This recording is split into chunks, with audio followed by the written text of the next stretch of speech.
ma me bi firi nkɔkɔ ba a wɔn de na si kɔnɔ nwa agogo ɛnyɛ hɔ wayira wachi gye so oduru Kumasi Tech no afaka so ba to nso ago ɛhɔ ane yɛwɔ ɛnkran yɛwɔ Spinters 18 junction me se ona no pɛ me no odi nkoma wie Dr. Betwa wa to nso ago me se sɛ yɛ yadeɛ nko ade a baabi a wɔsɛ odu ani kyerɛ ɛyɛ ba boga nyambo medase for we ɛyɛ ko ba chamfo ba nkyɛn ɛna yɛ ko yɛ me nua brɛ na yɛnto haso bra na yɛnto aso na yɛnkɔ Tabita ho okay transie mo enti why na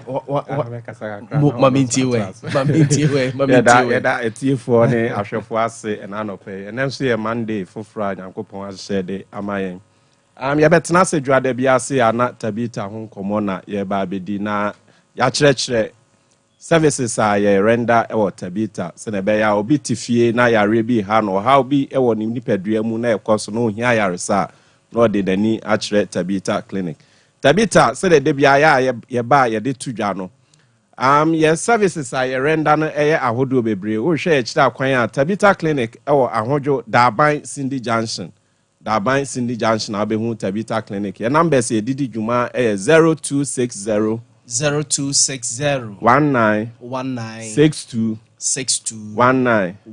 0260 19 62 19 Tabita clinic yedwumadie bebra yedi no prostate ne diabetes ebiem so yɛhwɛ infections yare so infections betena wo so a de ohaw ne amane bebre na bre onipaduam se de bia ya me ba meka no so we treat infections na wo so ohu the kind of infections ayew ansa na wahu ni treatment o de bema no ti na no pay ye doctor ewo aba ye nchen ye be pese ye ne no obeto aso na infections ye friend UTI eha ema ne mema nyina dodo na nyina no so no doctor atimi akyekire mu na say de be ya obi tifie na onya those symptoms obi tifie na onya those signs watimi hu say yare sei na eha no ama otu anamo a no ahu ba bia odin na namontuo no ebefanti doctor weto aso akra amen doc me enti we me da si bebre enda anope so ye kasa free Tabita clinic edwumedia ye di sena me colleague na kano ye hwe prostate diabetes infections na anope ye ba be kasa afa bibi ye fe na UTI eye junso mu yare enye inde mu yare eye junso mu yare no ye was system bi wa edi dwuma wo ye mpedwe mu na ema ye Johnson etimi epie ebi ti say kidney no ye kidney ye ureters no ye bladder na ye urethra no eno na edi saa dwumedi no enti no se ufa ndro bi anasa ukoda family planning bi so a etimi eha ye bladder no anasa ye urethra no ema nitimi kokama yenya saa yare na ye friend UTI no obani beka ne say risk factors enu bi na mabo no na say uyo oba na wota ade nyoma ehhehye wase a oba no Nyankopon aye ye ase ho no vagina ho no say pH bi o anasa acidic content bi o ebo ye ayase ho no ban a mbo aba bi entimi endi dwuma enkodidi nkoye urethra na say ye bladder ne mu se wo yo ba na wo de nyoma ehhehye wase ukọ wotike mu ye ka se family hygiene ma waseche na wato na wo de ahye ekum mbo aba na ewo ho no ekum mbo aba na ema eho no ekwan beda ho ema mbo aba ne timi di dwumadi ho ema ko sisa UTI no na impempi ya yenta enum nso bebre no so eno so etimi ma yenya sa yare na efe ne UTI no na yewo bacteria bi a ye friend E. coli eno na cause sa UTI no na ye kan ne sai na ewie no den na ebe ma we hu no se wenya sa yare ye friend UTI wo Johnson wo ti se wo Johnson ne emu bom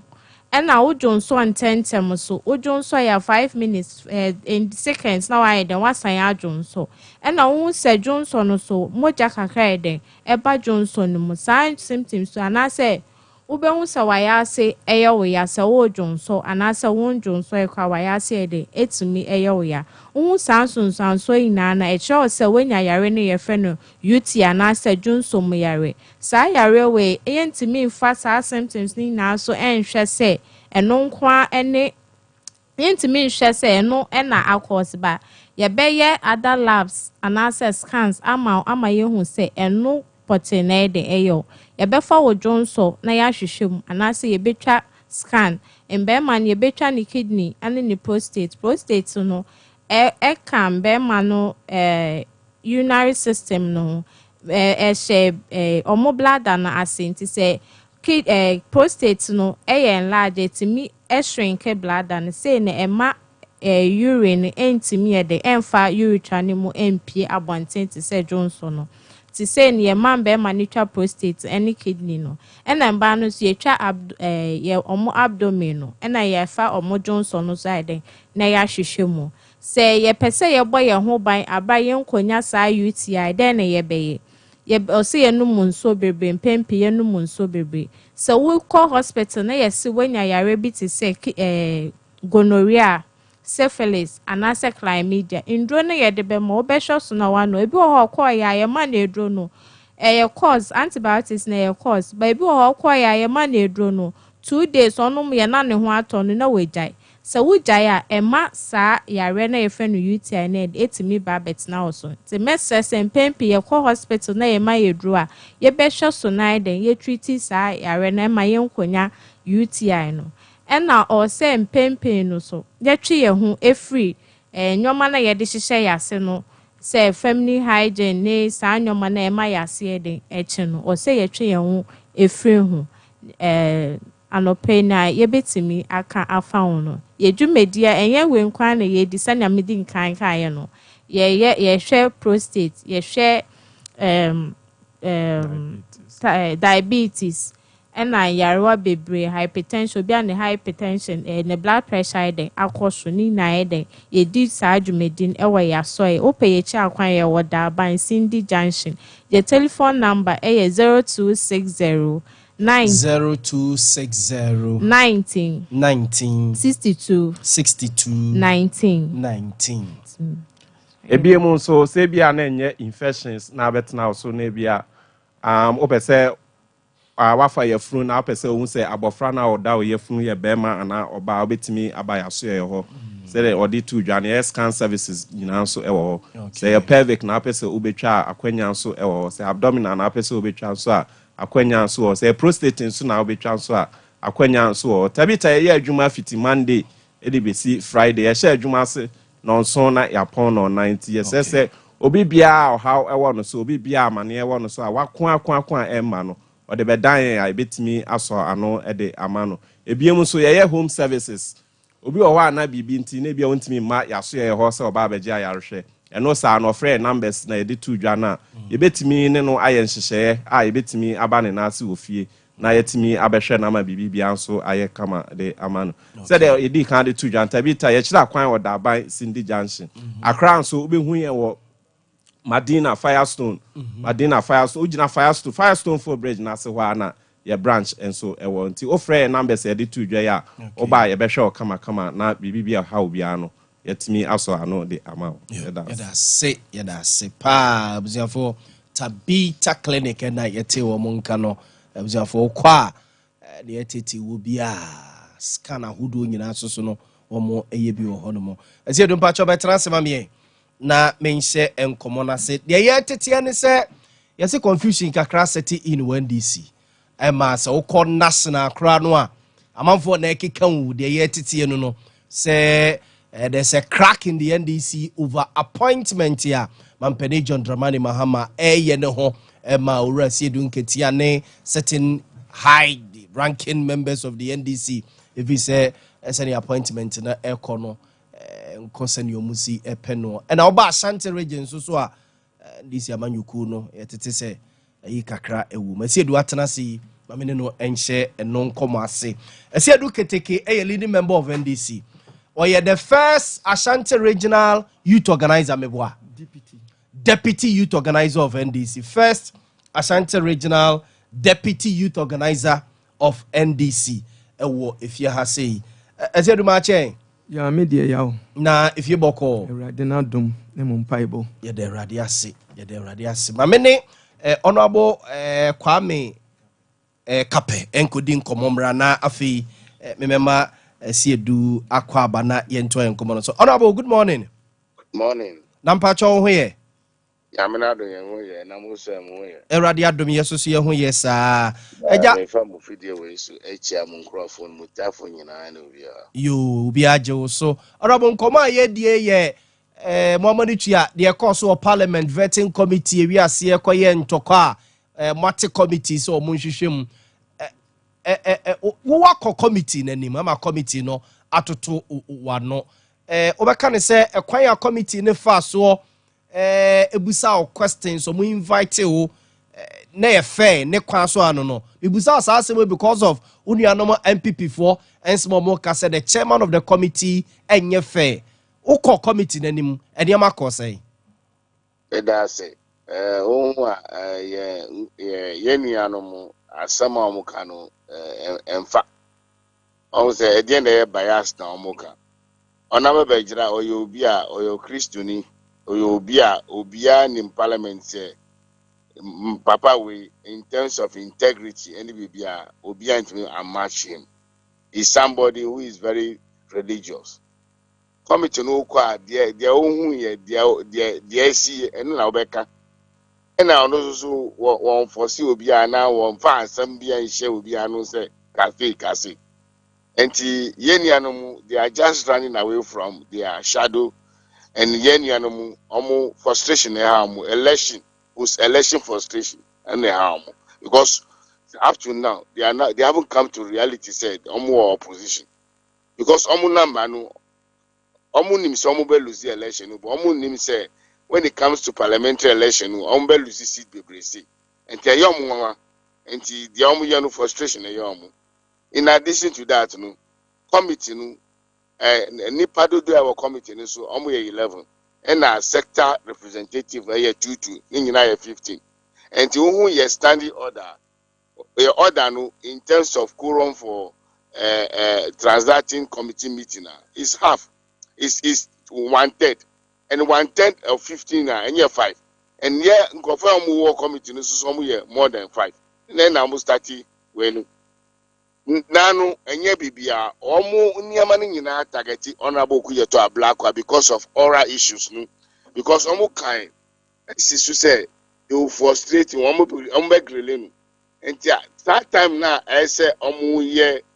committee ejuma no omo ye vetting who say nanu we guy we Wednesday I say omo vetting some ministers there are about 5 of them but because of former workers committee no step it down vetting and they have engaged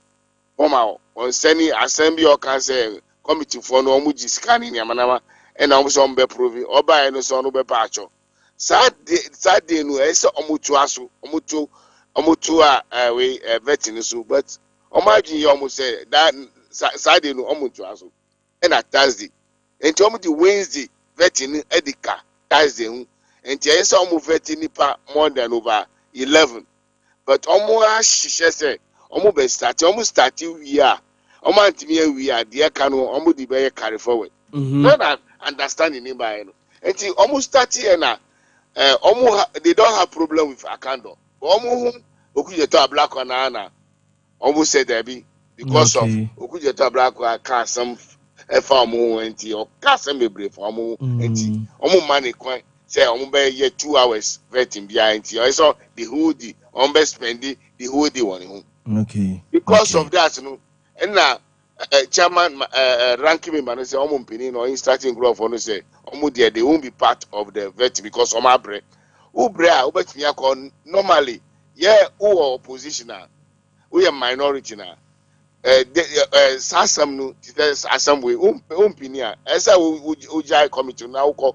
so you work out but we omu number no insignificant without them no you betumi your business via but because they knew and they have a strategy of disruptive strategy, you know. Omo person will be free committee nasi, and Tidebia or Omo your margin said they will disrupt Bibia so that day vet, you know, end to us. And that's what they achieve.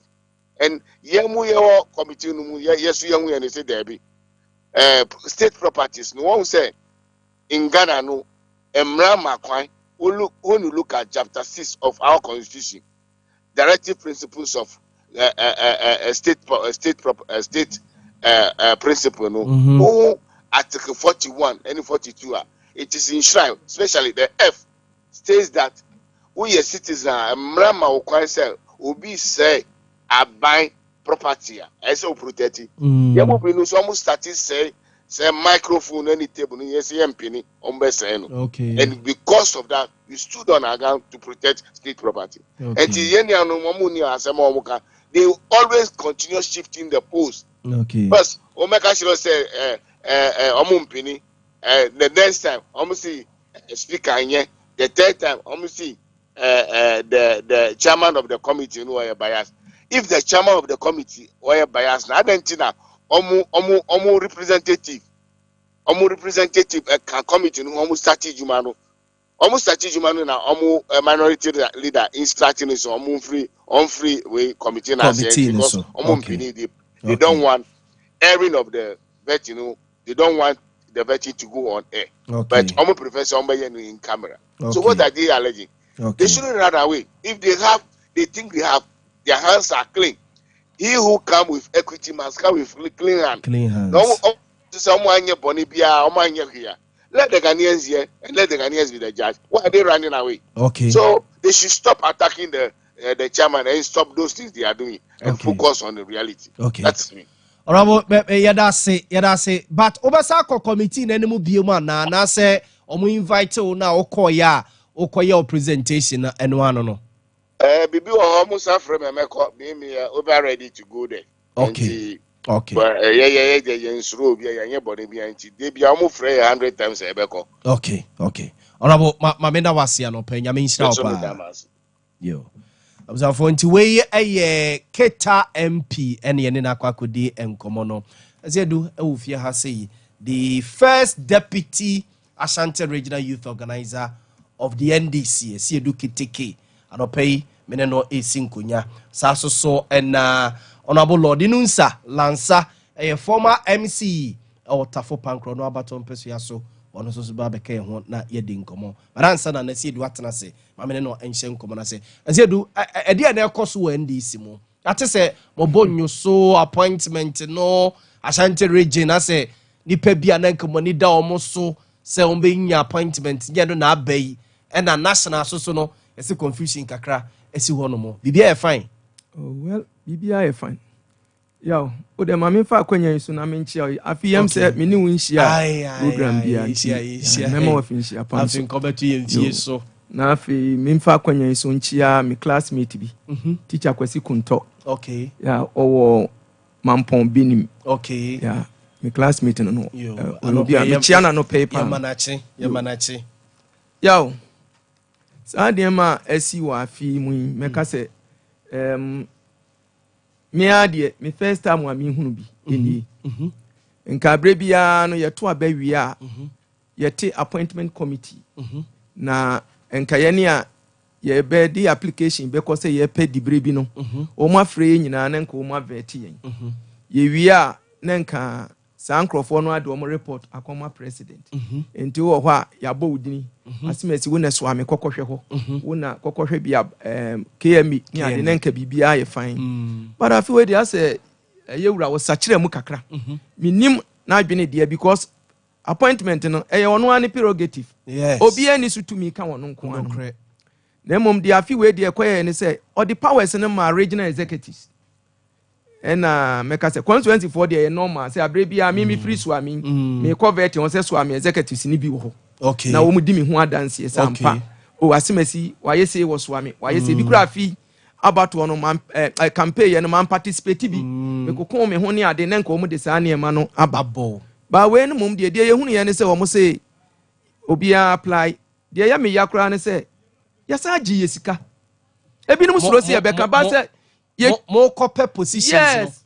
Minim say no mo pese ye turn position no se sen ba kwa yaw metimi atwa ntro a kire wo ba me a me ho ni kwan se me di ntro kire me ho ye jemusika sesei well minim almost obi a wo pe bibia na fesika bi to so ukopeke se bia so ame ha ne wo yeah okay yeah wo form na ba ye na wo peke no wo disika to so me mo sika ni di die but wo mo ade no for the first time I hunu bi ni well na yeko ya ona kwa ba mama honorable no nsa me kura me ya se me mana kwa afisi abaso yo na mo ma yeko ya mi wura dem o ye say oh honorable so de ye mu bi kura na ade ba party no ye busa ye vete okura enye ti me tena se niema ye busa me kura nuru be mi so you are discharged mother wo ma se me ko afede do say ye shortlist ya ya yi me afrim enya me nko a me nuanu bi o wa me ka kire obra wo ma breku yi mu a ebinom ba kire nso so wo ma breku ra bia bre esene me obi ti se walasa ba bi o yes Mr. Wallace aguna omo yi na ya yi na afrim me ti se me nua ba ko bi wo bekwa is Gabia na Gabi kura de kire minim said we see manuva ya ne de sa be wura mu ba ti se yesi ni dia afede ni asa de bia be wura mu but the first shortlist no one ka ho oh na no je say no me ko minim de wo say me yansa na de me abeka ho wo ye yesi me ye beti wenye ye ne ko na me ko ya afede ye shortlist ya won ka ho ye nkira me de enti ye de disqualify me so enti ama ya nyina ya dwene ye bibibi ye enti ase se bia ye fi say well afide ye wura no ofa emabunu e bia me age wo soro 64 almost 30 nkira me se bia wanyini enti wo kwa ade enu a e bia enye ye Mr. Wallace wanyini ukọ mu enye ye enti e bia be hwe ba bia ma na ka nipa no obi adwene mu aye ne fan ne nyina ne ye to aso ba we de se de o mu si ya ade ne de ye ntimi hunu ba me wo gidie wo me mu se adwuma no metimi aye ama na boro so assembly de obi anim asi edu NDC ni a my core election constituency yi mu nyina o ye start is a dispensation way ya metimi akọ assembly mprenu ato aso nobody from here to Kronom to a dear assemblyman ato aso mprenu e wo so ame yes municipality nobody can dispute what the obetimi abusa wo bibiara wo so ame mo akwanya me nya adwuma suna me de ma so ame fo ya wo mo they can attest to that but we there yes won ka ho ni akofa nipa foforo bi a well mintimi nka se wo mo nya competent ana so wo mo ye competent but muma mi hunu ni enti a mo yi mi free mu simple as that we seen the constituency executives, regional executives, national KBB. Obi ama obi aso mfra won kan hwe nkyerɛw. Enti ama ye mu bidi ya na obehwe akokora na nsa bi mesi me konkran. Na Mr. Wallace odi nkran trentwie de waduro yi. Ya nka sabre waka kyerɛ mo se menua. Se ama mi di no one day kura na mi wu a me pɛ because ma sum kuyo no. Anajo bre ahomache akokora na menam. Oh, hwɛ sɛ me ma so kuyo no from 92. My youth organizers bepim na no 2015 ya na me kotenase ye wie na no ya ye campaign so mikuta public address system kakraka o said the di preach wa bontini bi na me pia so amedwom mbetimi akobusa adwisu dwom dwaben asokore market na me ye we nyina wie lord okra gi atum se really onim na se ye wie ne ka kiro se kokotenase ye nka hwe nkire wa ye nipa ye di yawo ebia ha de ma wenye ye umfie no boroso enti bia ye pe obi o ye below 60 na bia wo ko pension na ana ye yinu a watimi anya bibi kakra agree ti bia ye de wo kwhya ha but we de no answer ye yi udina firim eya eno na ama nipa bi ye wantwi kakra ba na nkrade ne de well me menti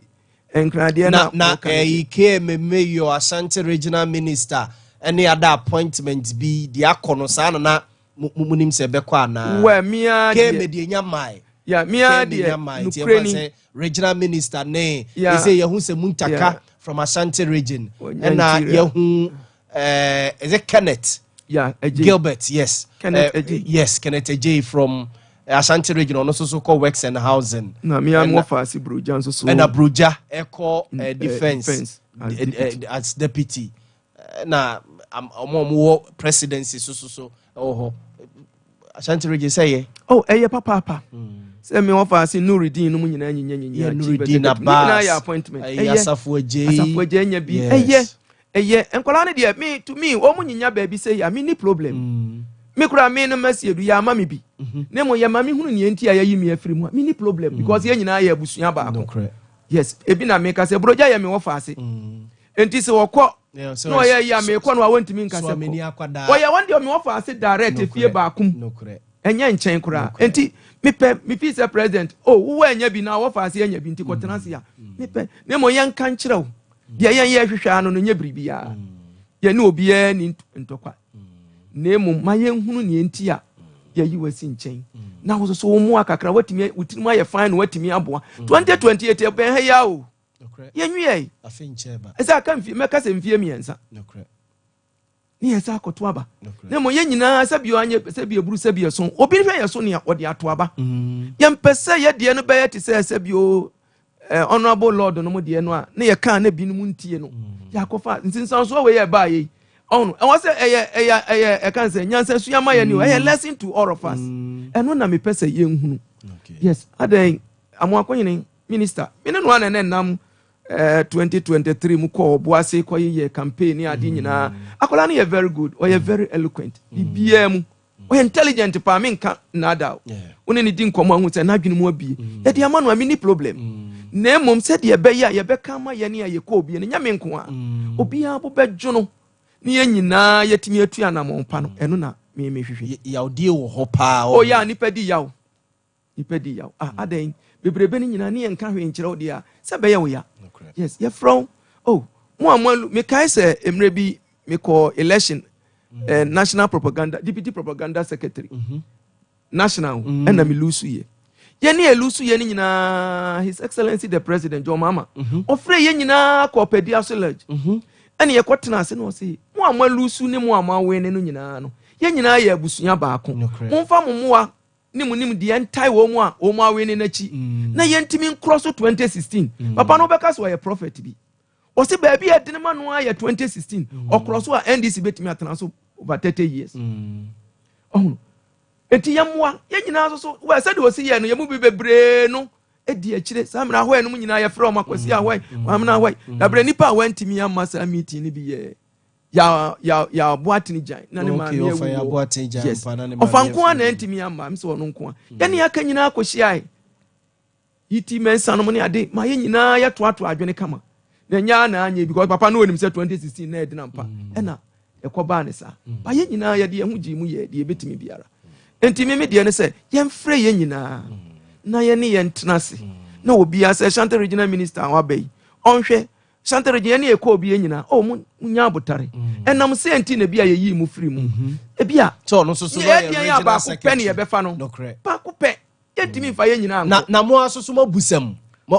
original chairman mo busam penimfo wan na wo ko bisa no o de ka kyerɛ me ya wan na so original chairman ona na kwasi ono kura during my vetting no wa maybe nim ba bia no wo de me de wa me eduru so a ye be veto no ni ho da bi no ni ho okay na me kura no before say me be wura dem na obi aka kyerɛ me dada sesei se vetting no a ohun say me wo mu anko ma me gyaye so hu say o ba bia me ka ho a honorable wabre me hu say nka wo ka ho anka ma wo gya na me say aden was na no kura say wutie Mustafa Bandi wo UTV obechirechire mu say president the regional ministers and ama regional secretaries yes ade anu aboni tirimu podada ya wo kama wo mute and to say with the exception of Greater Accra and Upper East wo mu aka ni nyina ye regional secretaries and he says say bia modern my executives no well it should be in the known of us and ka bia ye nha ye ho enkoye sa ade no enti MC for the various municipalities in DCs ya kan kyeremo criteria say we nim criteria o mo de ya o mo vetting no executives and say be the parliamentary candidate o mo gyina o man ka bibia sa no yen kan bibia nkyerɛ okay na mom said ya make obi na hinte me say parliamentary candidates e bi o ma comprenum prensa to aso o ma bobobo candidate o mo de be ma wo mo said e bi o mo so betimi aye adwuma na and two o mo betimi de aye e say assembly no and a development agent yes for the assembly district enti ye de be ma wo mo no development a wo be ye no e bi anenam so na ma next time mo contest ya no matimi anya ana enhance wo mo chances apart from that ya nipa na me di nkomo a wo ka kire me ne de me nti bibia bi nti sanity ya okay Observe nti we near peke say cracks aba NDC mu over appointment mampene John Dramani Mahama from national enye region nko national nyina ami atese one we functional executive committee and I see do nyesa na mo frɛ no oh yeah functional executive committee ebesia fek ebesia over appointment ni bi say the national chairman Johnson said do nketia and the general secretary and impedimfo bi no mu fi say enkomo mu di no dem no enye no na wono mu ehu ena say do keteke so eka omo a omu yi omu ti senka soame MC omo epeso omu si aban na nemu osoame empeso yi so vetting ne ade emu ensem ne de let me ask something Ben sir afiwe wonim say the chieftaincy institution abeka local government yes yeah the religious institutions and religious bodies ababeka local government ho enti yaw enye obia na o say man koye MC no kre o say ahwehwe matured people yes ti say menua panyini Wallace na wanyini na dwene mu abie kama ti say asem bi si na nanu mu agona so so e man hene na kan fa asem ma no but no kre na me de kam de na cite example yeah you see asem bi si na nanu mu na oyi ni ti say wo koka minim say na nanu mu hunu na appearance kura keke omo be accept no ya enkofa wantwi bi ama sa na si wo because religion no say bi nye Muslim ne Christian debi yo traditional ne enketenkete bi so hyehyase a Buddhist one why ne ade enti wo se nya wo bi asabi o ye level headed na otimi handle settings amaye me de me tu me party mpanimfo no me so me kire ma adwene mum na so me ntimi tu obi ti se me national chairman fo ne mo me kire ma adwene na akire wo mesro mo bebre o mo mra fo mebusa ye woni pa wo fo mo a musi community ni mu na muka se mo yeah mo be hunu se oh we de community ni kura pɛ no mama hwɛ se ye ni me my assembly maida ye kwato aba na ejiji kakra ne ya vote ama obi ya keke wa obetimi atue sika ama ye bia ne ye kwato aba no still na also mo de o maso toto fo mo ne hwɛ se ni passments obetimi handle district no e de amamo ana okay yeah observe see educate na yene no edin komo no mame enko lord ho na nkomo ya ye di lord de wo hu bi pen o party we need 2016 we need 2020 ekwa mo fa so a ye yi MCs yi mayor yi regional ministers no say na see do catch there say normally there's an appointment committee bi or mote or regions ni mu mamo submit mu CVs ne sa ne ma no mo de ni mu na say MPP Medas Olivia I think the way I'm first radio or TV after the elections yes na brighter frame ya me say my home kakra match ya muni so the second time me na match ya me party for me member of parliament Era Vincent me manachin weekend yes watoto buaba park ne so pa ina echi no bebo na otwe enuma e wo ye chi nyina Sunday bia na me menda bia kwa sorry okay e ko chia de dase yeah enura so so ye to aso okay ti me bona ba so ene mpanyufo e ka ho nyina na ma chia me chairman so you are rambo ene executives nyina seni ade ne tie no e de nanka edu ba bi e tumi kra de NDC fo de ne kra twampo ase oh NDC de oyiro ho na oye adwuma party no timi identify and all that which a trade be about the NDC are largely so what about to MPP de no ho a also be kind of cry NDC de yes we were break opani we any second time we share no but me yinesi nchen because hwe ne kasa na de yo baby o free bar ya kasa obi abra enka weinum ne qualities are esesi ye hu obi se wabre ba bebre na aka no ze bia obi otimi hye di atem kansem na kese no na no ya no hwe appointment sa ba largely sa for no anya bi pa oma no ya no because social media be October ho na so obi basantale then them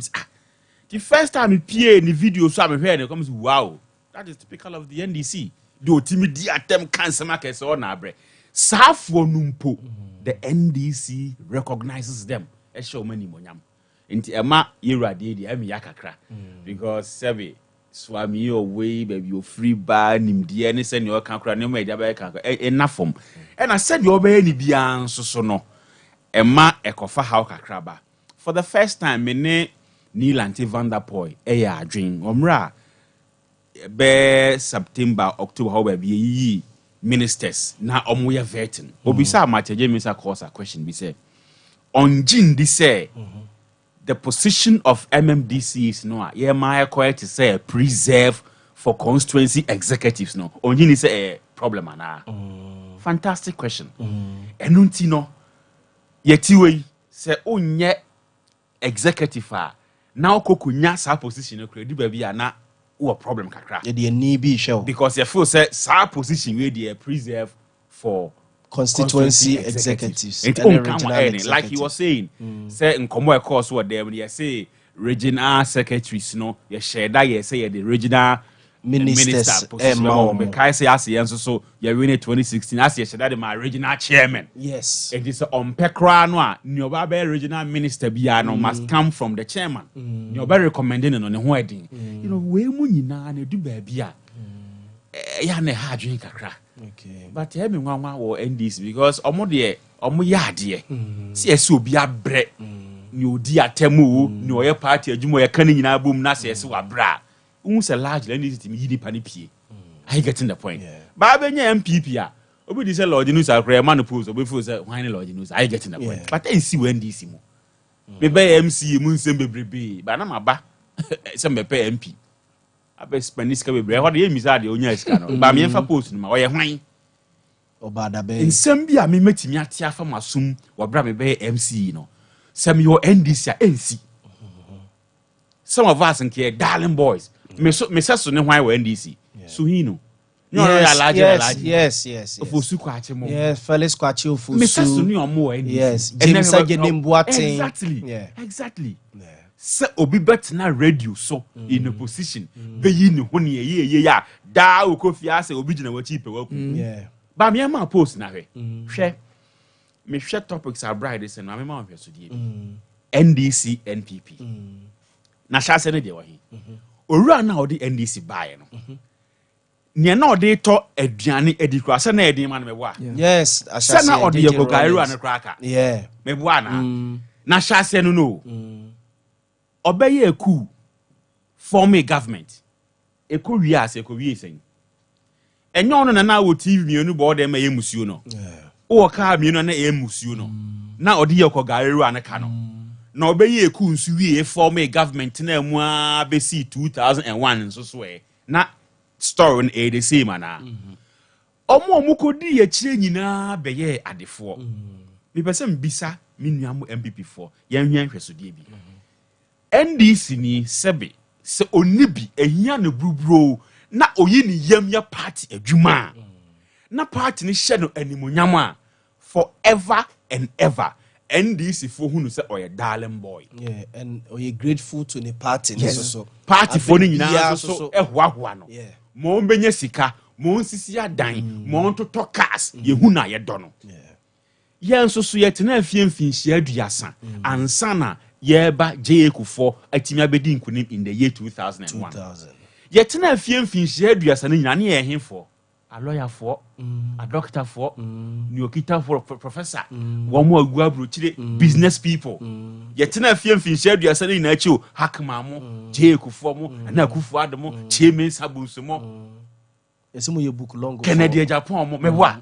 ye mfinhia aduasa no yase no no nanso so ye akwa yi bayenim se we no a doctor yes no a doctor wa abrochire we were a professor we no a lecturer man position we MPP mo se oyi ne ho tu ne ho cheye adwuma de bo apart no man position ochina ne mpaboa ehye ne kra mo hwe na anu yoba yi eye su bi e wo MPP mu a ne nyina no aboa ma yawdie no akofom aye chese osusu se na anu yoba ya opa now the Rolls Royce na be MC na be position na koto Toyota Corolla nanu yoba mo hwese oda Corolla mu eye subi nso e bata ye nso so ye ho a say yensua NDC die ne bia e de yawdie no ba okay coupled with say MMDCs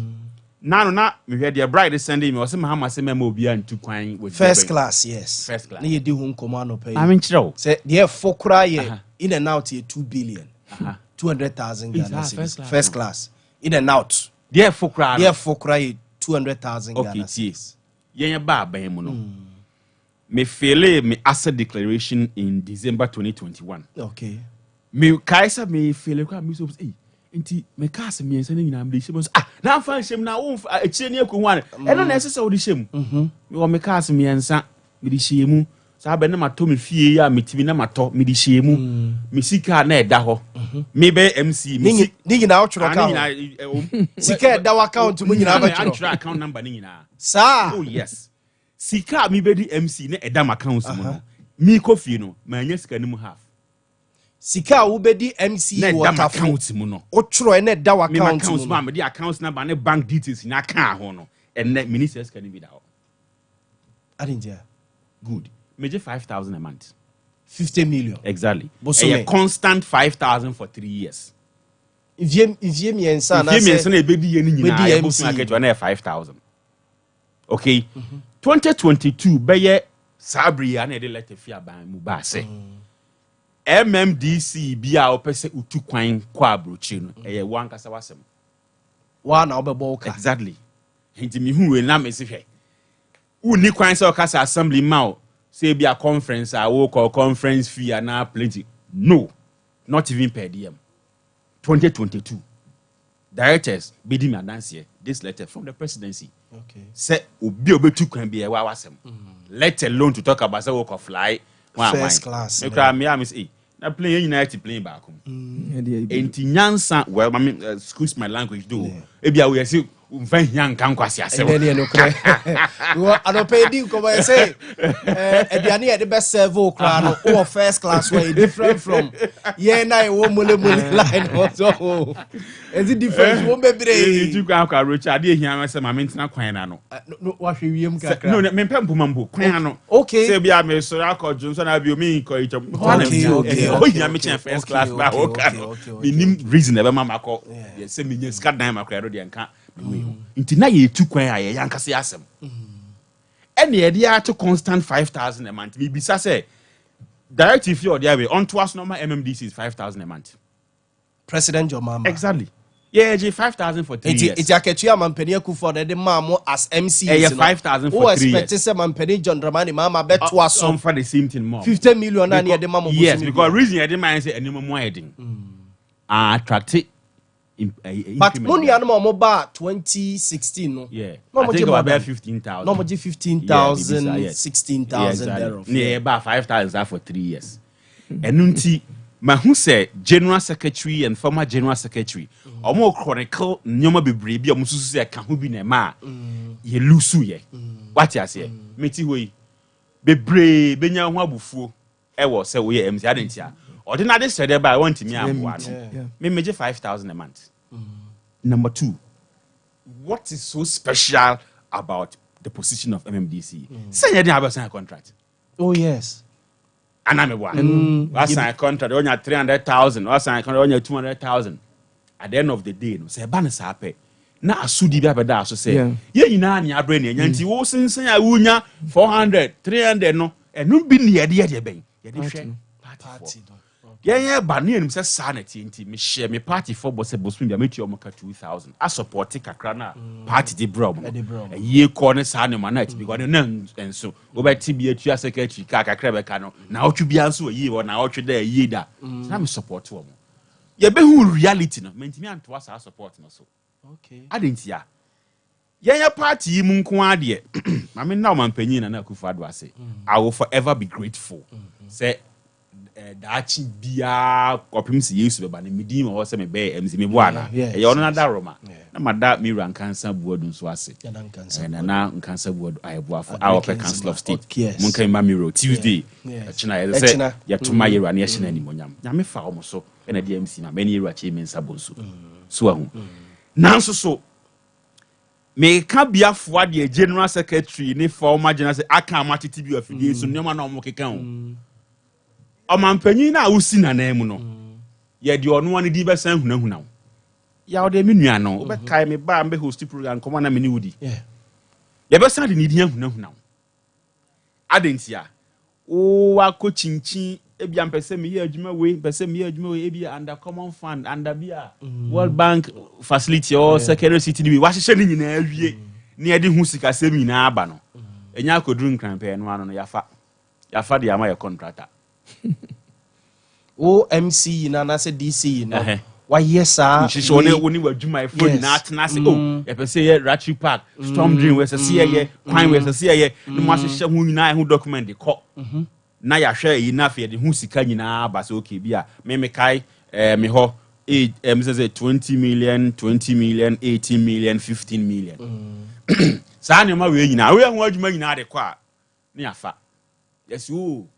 yi contractor phobia band yom kan tom necessary de mo na wo ne local contractors net from her because common fund go be up to be July for the be mind this assembly needs car local contractor no and I be follow on oh be 10,000 be 20,000 be na be MC wa wo bia na wa pre finances and money nyina no MC bien ho aye ko fie 2024 bro nya ya metimi de me sense me wa kasa ma ye nuan ma ye ba mu no wa shanti nya say de na 100,000 then accounts mu na just say na o scapa na abusu mo je 5,000 na ne ya ne say assembly members ne party for na omo constituency ho no omo de omo nim dia wo kan yi o oh ya storm drain way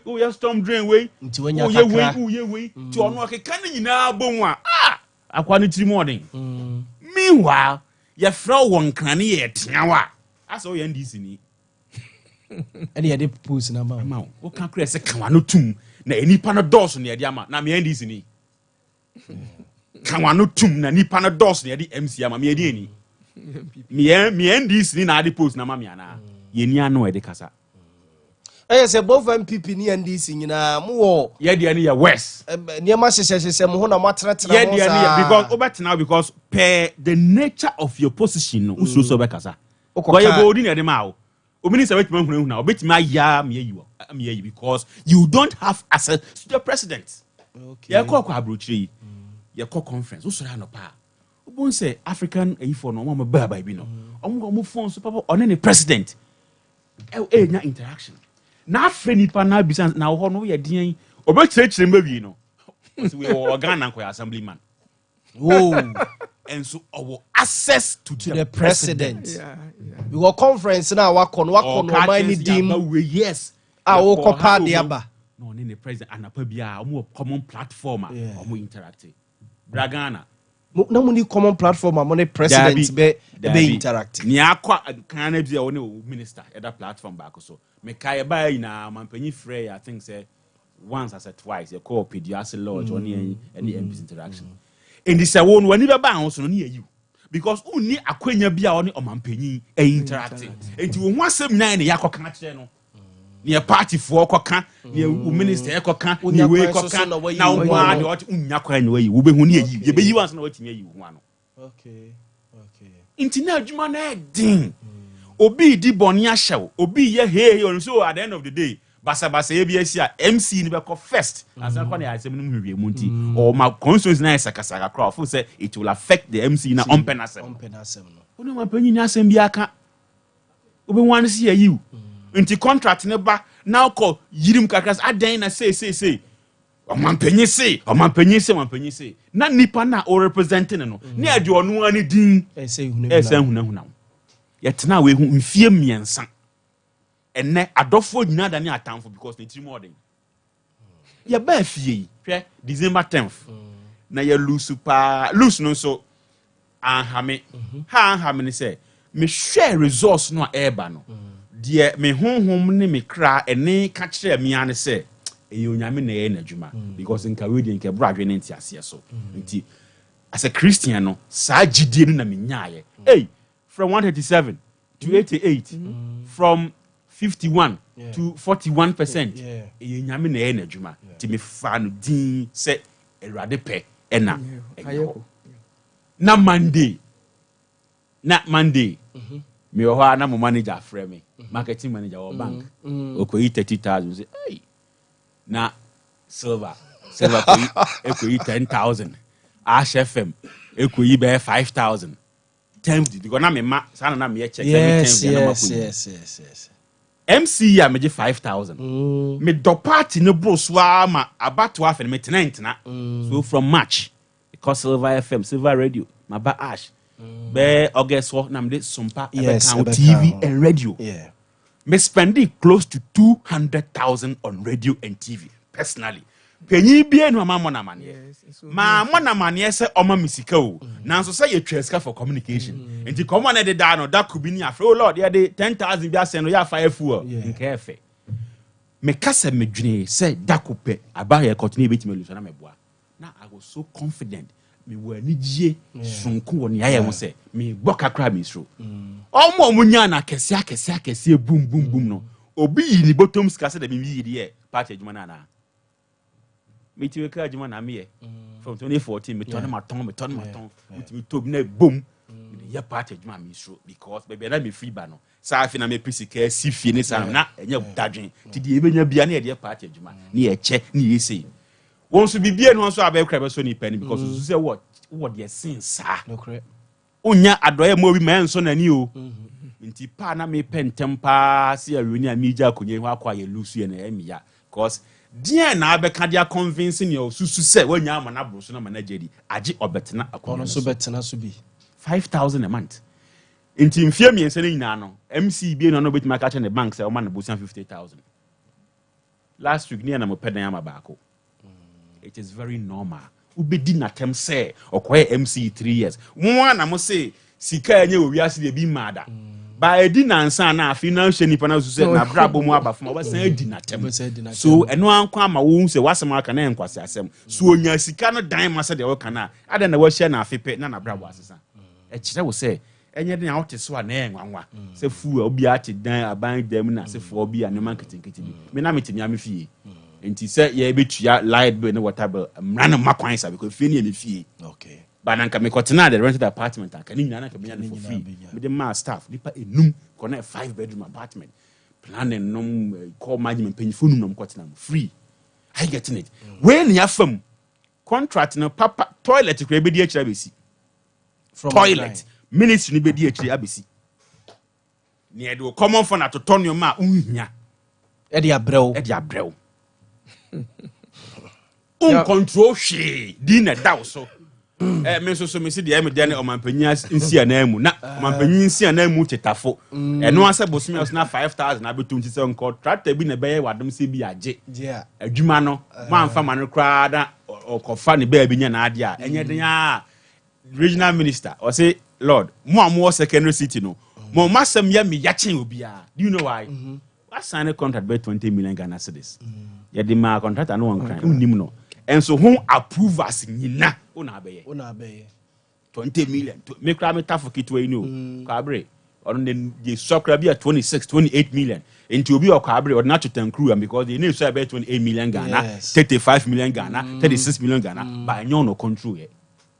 na party ni ese fa no okay obere no aje we say na control ye onim say wonya ma abro ya onim em say ezedu mami mu yenu nyina aje say onim ye wo problem but well the only place na say point am fi say ye de difa kakra ne say concept no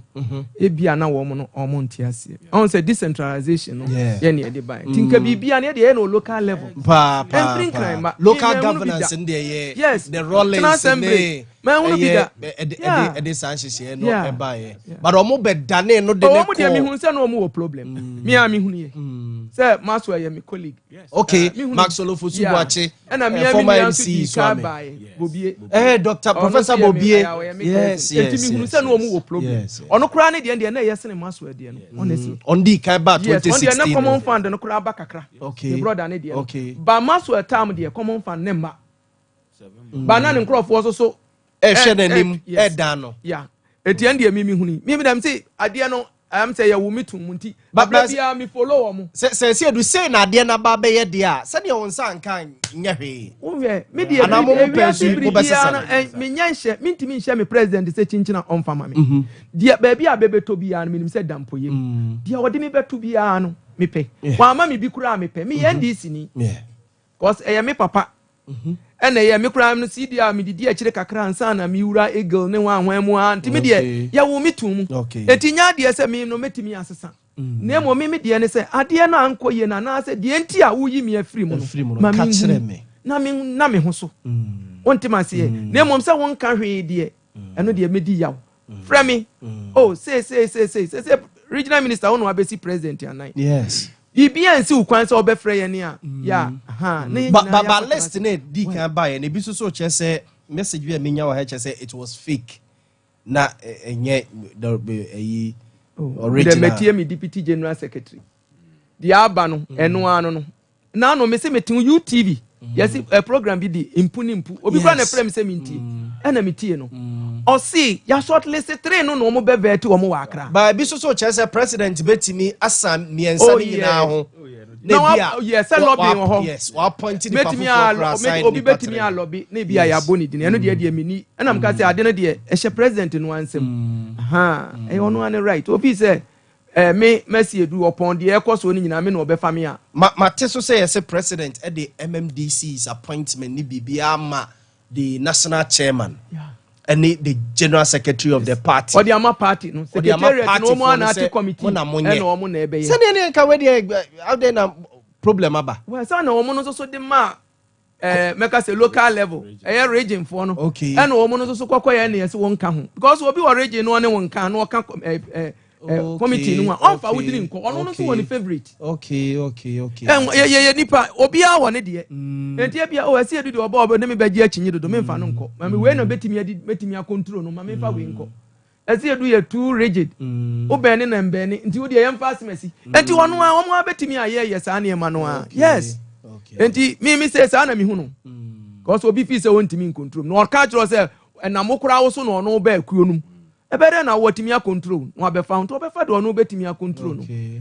but o monwene party no first that's it observe lord restructure na mo ye committee no ma ba regime mo abishia mo na say I'm sorry they are yet to come okay on ba so on betin sempa yeah me feel say e feel say there should be a total overhaul from national to region to constituency changing the executive yes it's a bit feel say enye no pa na sheda ye issue no okay what you say the issues are many but enye no ye hwe nipa na adwumo ye ne mfa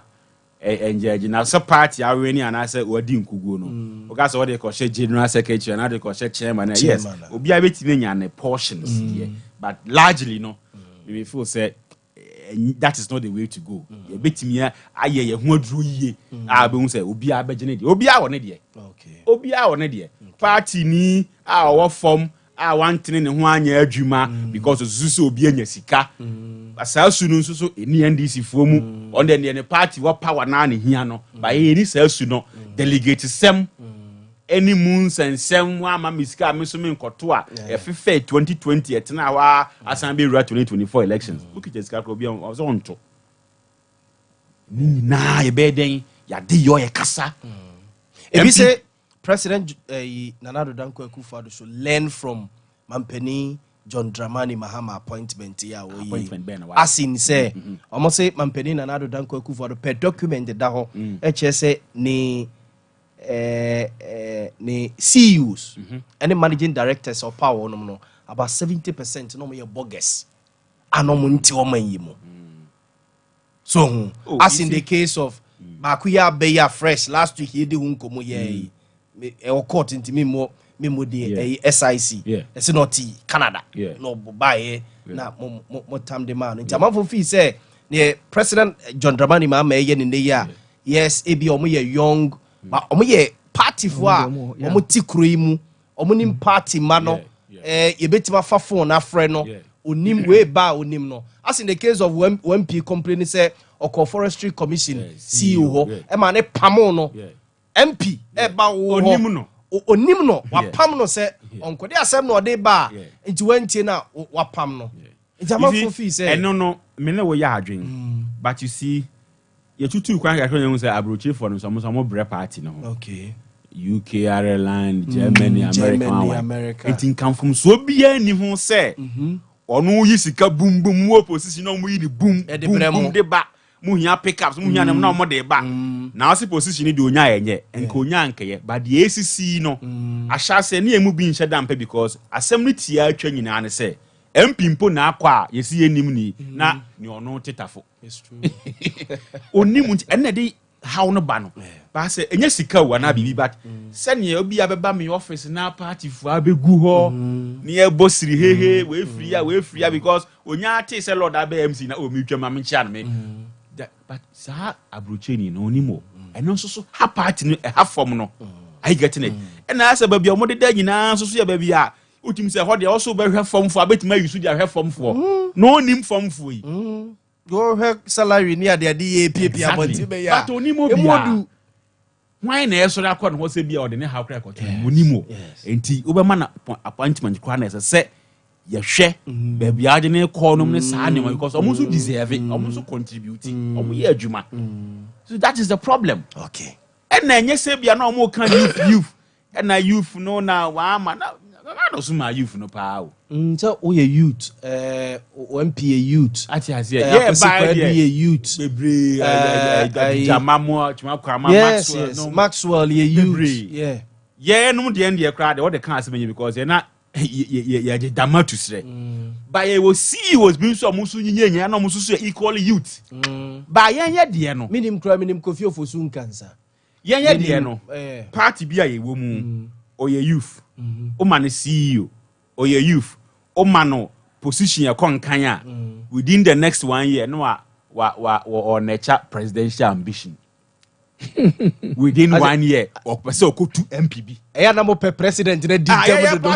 youth bia o man post onya ska bia that yes o person be the president and osum hu sika de ben agudem o the position man no afi o person go to MP nti osum hu sika agudem ne ebeba fuma party fo no nyina e da bi eye ne personal ambition na o person wa achieve no eno ho adwuma na oye nti o CEO o so bi se na sepa bi se even adwuma kra wa ye o party mi kra now so ye the godfather let me tell you Lord Inusa it has to take Nana in cancer Boadu Ayabuafo and Kamanya MC. Senyor no na me ka so I am a godfather. Me dem ade se record to nima kapos nkamen sankada. It is when ya godfather bia. Get think for kitikite juicy positions in the party because of the godfather. 90% of mama brepa no amugu fam. Wa no ampam but ne papa bi kesi bi position ne dia ma no. Okay. Can somebody do sabo hopan akola we man fa post ya man major party no. Ansa na me ye 3 years. Lord 3 years MC 5,000 a month. Oh. Inti eno so di enya. Akoyi isu ni godfather de akoji position no. Oji ya onya sika no a okotu MP. Inti okotu MP no. Sika na eba ne nyina so otimi kotu ani boom boom. Ti delegates kakra bia no a ne obetimi asane akofom party fo e wo constituency wo dodo no a se e ko omomoa no o ko omo akoye de o de 10,000 mo aye de o de ma delegate because obetu MP wakwa CEO ye CEO si 90% obi abeba betu MP party ni be na ya akono ni ono nso so e de ahye ne mu se daachi metima e president ni ya yesu mu sika gudem enkofom MC ni ani omote fom owura office oba ofie ye hia yi asihia da constituency no who ni bi ni onu nya bi no betu MP ya mayan yan contest primaries no nanso so CEOs ye ja o so mo contest ya hwe ho how e dia ba party ni mo be sinne bebre kura ankoto because of say ni nipa anya we ni na ye how ye tampos man kakraka sika bebrebe obepe MP adi sika bebrebe o nature presidential ambition no mo de ye o mo hu adwuma not for the party ubisa na sense ubisa say we know e hwan kra wachi bidin but we kita no boom position papa or they pray on one ho anopem ma me mfa munsia me da say Why? Oh, and one no. Mama me famuzia. What? Na there na form for no en complain. Actually beto as I said oh me so me lobby bia ma me boss. Me ye ni deputy sir for so many years. Also call Council of State. No, who dia nsankai who call lobby for region. Ya me dia nyano, me dia yen to so Cancer guadu. Ya papa ya usu bi wadase ho. Me sramu a muntu bi ma no. Ono dia waka o man Etina no muntu o. Ah, etina na 11 to me boa. Etina 11 mo betu bi no me sramu be. Cancer guadu wo mu. Mo ba no ma ya owusu bi pe e ma me. Me na ya adwuma for so many years. And cancer guadu ya mikro mu. Okay. And cancer guadu. Who friends ma aggregate. Really? Yes, okay. Oh, very well. The cancer guadu there. And papa so ne ya osu bi pe. Oh, yeah. Ya osu bi pe wadase ho mesra mu amukoto bi no. Yo ono die me si me na ya adwuma mi minister. Wow, yeah. O pa de no kidigidi. O papa o mu a. O ka tira no wentie. Onfa bibia nsie. Ya da ma yeru ankansa bo. Enti mesra mu a ya osu bi mpe. Asie ho. Meso me da wase. Da wase Yakobon ya do me kire beto aso. Mama mi ni dwa kakra na face sports team no emesom ento aso. Abjafo Vigdank Healthcare. Aye. Vigdank Healthcare and yeko na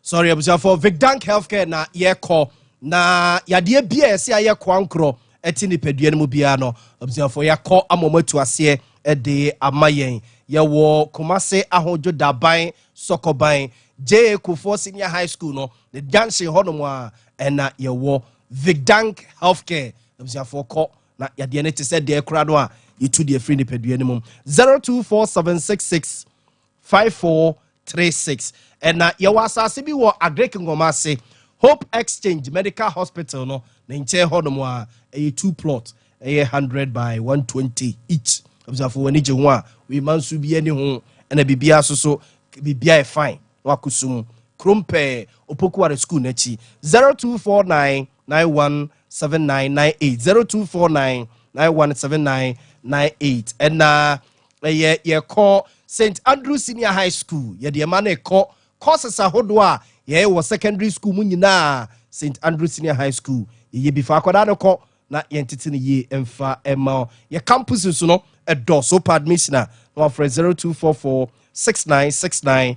0244 696911 Kanjen Energetic drinking water me say eni peduano mu zoom lion a wodi akodi waduane ne nyina di wabeti edi ufufuo edi hwan no mo drinks no ene ade wi a bo Kanjen drinking water no eguso a clear system no clear bibia ne yamana wadidi egu body nim no yene nyina afrim no why fit so to be my color no cry fe kama nsu na wonom no Kanjen ya nsu bia nom nanom Kanjen wi shiam bia ubechim sika 0241449191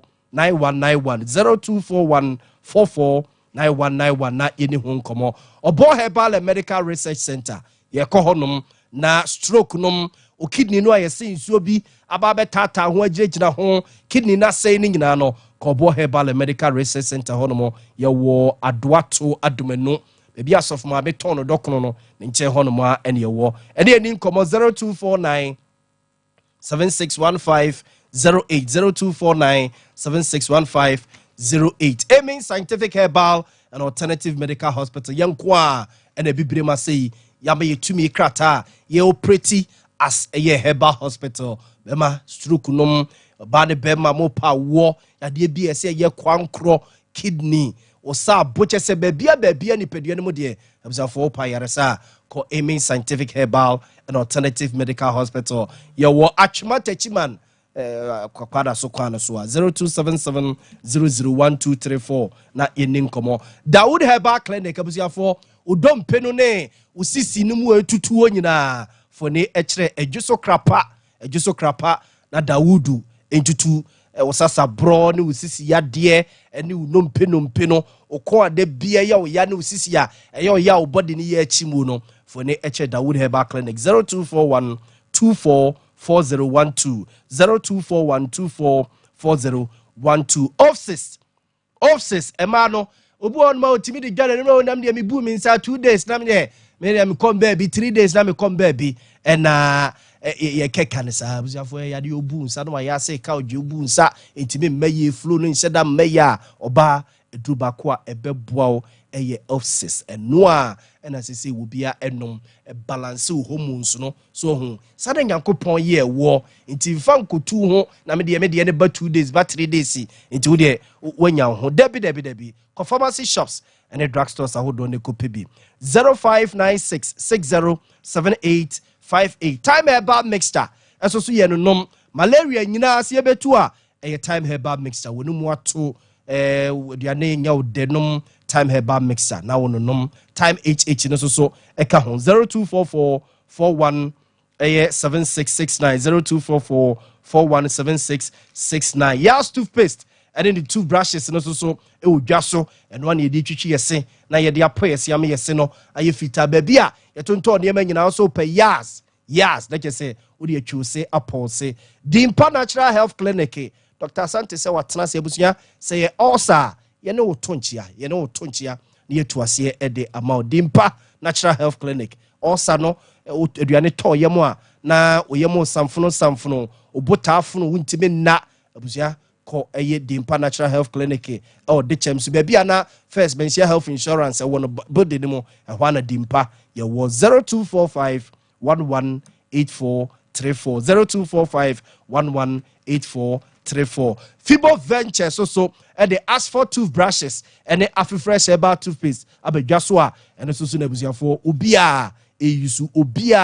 eyusu Fibo Ventures the AB nti enkola no brush no dia no den dia no mre ni nyina ebi ho 0535452263 Tony Sack so ne yeko na fe fridge papa air condition papa washing machine papa gas ovens papa microwave papa rice cooker papa blender papa kettle papa home theater papa irons papa ho ne yeko akogye no fre Tony Sack was 0244119236 0244119236 and Rubat lubricant so ne yeko car no so hu wo de ye oil ni bi change winjinji ne last so hu emofu bebre tebusiafo winji oil nom ne ade nyina gia oil nom ene brake fluid ne ade nyina hwese obeje Rubat lubricant ye de ni bi e maka de twie eye de ka ne betima koba ha ne nkran na fuo no kakra bi ena ayeyi ni nyina Rubat lubricant ye ne ma de bi uchika kese trotro taxi obia ewese obenya Rubat lubricant omo ne ma bi 0592350916 0592350916 na Rubat ene wodin komo ena Multimedia Institute of Ghana ensam twadwuma yeye so ne je ho sa opese wo ye bia busuafo for ne ekire Multimedia Institute of Ghana na yentetew eba no movie ye eba no eye adwuma yeye sa opese wo kan news opese wo ye reporter opese wo host to sports opese wo host to program bi TV so radio so akasefo na ehu omo na nyina no dodo no a Multimedia Institute of Ghana ene yetete wonum yetete wo ya pe bia mo akwa attachment na wato so akwa ye adwuma no eye tiawa ya forms no oko www.mig.edu.gh ya abzafo benya bi ato 024448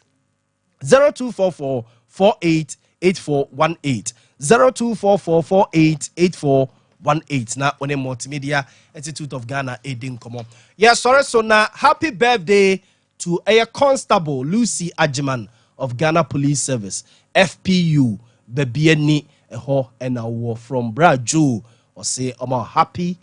birthday Constable Lucy Ajiman of Ghana Police Service for ya sorry sports team ne sum na omo atwaso e de efri ha sei but as